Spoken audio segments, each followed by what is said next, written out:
खरं तर विरोधी पक्षाचे जे उमेदवार आहे त्यांनी भाषणात देखील सांगितलं की जातीच्या भरोशावर किंवा अश्रू ढाळून कोणाला मतदान मिळत नाही।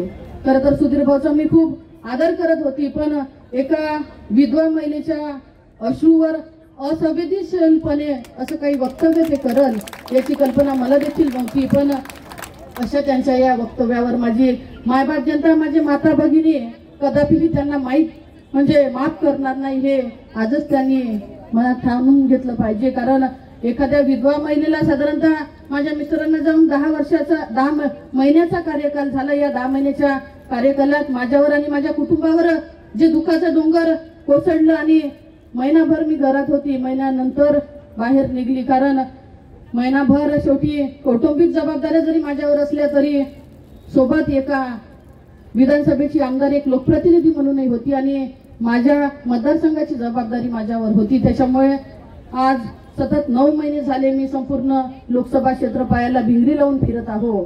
आणि एवढं सगळं करत असताना जर समोरचा उमेदवार म्हणत असेल किंवा एखाद्या बाईनं ढाळलेल्या अश्रूवरती जर का टीका करत असेल तर यापेक्षा त्यांचं दुर्दैव दुसरं कुठलं नाही आहे।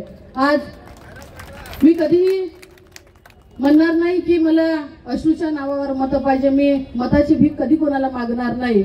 मी खरं तर ही निवडणूक हुकुमशाही विरुद्ध लोकशाही अशी निवडणूक लढत आहे।